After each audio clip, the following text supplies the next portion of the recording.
तर उद्धव ठाकरेंनीही आपल्या भावना व्यक्त केल्या। बघूयात।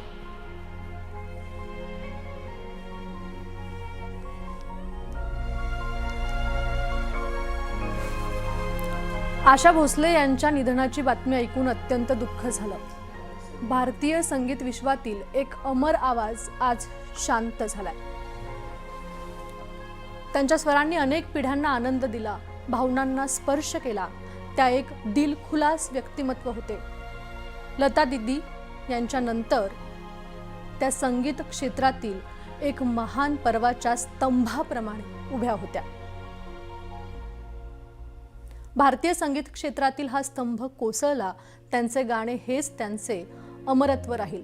उद्धव ठाकरेंच्या भावना आपण बघतोय। त्यांच्या स्मृतीला विनम्र श्रद्धांजली। विविध क्षेत्रातून आशा भोसलेंना श्रद्धांजली अर्पण करण्यात येते। त्यापूर्वी आपण शरद पवारांच्या सुद्धा भावना बघितल्या होत्या। त्याच भावना आता उद्धव ठाकरेंनी सुद्धा व्यक्त केल्यात। भारतीय संगीत विश्वाला मोठा धक्का बसलाय, कारण सुप्रसिद्ध गायिका आशा भोसले यांचं निधन झालंय। आपल्या अजरामर आवाजाने अनेक दशकं रसिकांच्या मनावर त्यांनी अधिराज्य गाजवलं। अशा आशाताईंनी आज अखेरचा श्वास घेतलाय।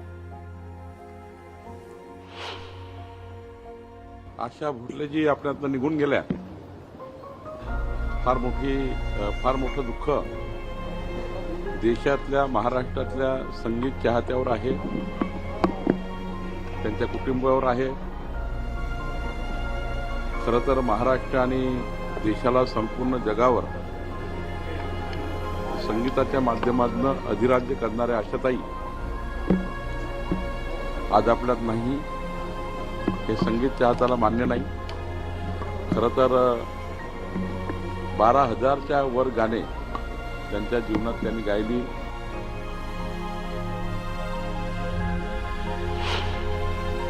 पर्सनली व्यक्तिगत तौर पे भी उनको अच्छी तरह से जानता था, पूरे परिवार को जानता हूँ, और बहुत ही अच्छे, बहुत ही उनके एनर्जी लेवल जो हमेशा जब भी मिलते थे इतनी अच्छी तरह से वो मिलती थी। और कई बार तो उनके परफॉर्मेंस जो स्टेज पे हम देखते थे बहुत दंग रह जाते थे, जो एनर्जी लेवल उनमें थी हमेशा।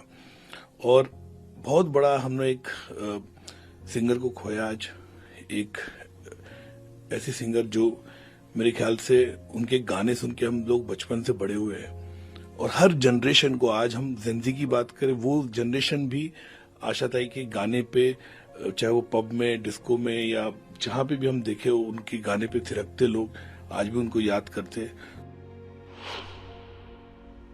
ये ख्याल भी कि अब ये हम लोग उनके बिना रहेंगे या उनको सामने हंसता मुस्कुराता चहकता हुआ जैसे देखते थे अब कभी नहीं देख पाएंगे, इतना दुखद है।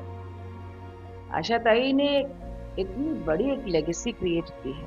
आसान नहीं होता कि बहुत बड़े वटवृक्ष के नीचे नई पहचान बनाना, लेकिन आशाताई जी ने लता जी के सामने गाया, और क्या गाया, हर मोर्चे पे अपना लोहा मनवाया। एक जमाने में लोग कहते थे वो सिर्फ शोक गाने गा सकती हैं, लेकिन भजन, गजल, क्लासिकल म्यूजिक, और सबसे बड़ी बात हर युग में हर पीढ़ी के लिए उन्होंने गाया। आज की भी नई पीढ़ी आशाताई को जानती, वो उनके साथ उनकी जुबान में बात करती, जिसको कह सकते थे कि यंग एट हार्ट, और आवाज में ऐसी ताजगी। कैसे भूल सकते कि 90 के दशक में, 2010 में जब उनको सुनने लगा ही नहीं, 70 साल की, 80 साल की आशाताई गा वही जिंदा दिली। आशाताई ने अपने गानों से, मुझे लगता है, एक ऐसा एक इतना बड़ा साम्राज्य हम सभी भारतवासियों ने, पूरे विश्व के कला प्रेमियों के दिलों पे राज करेंगी वो अनंत काल तक। खरंच आशाताई आपल्या सर्वांच्या मनात कायम राहतील।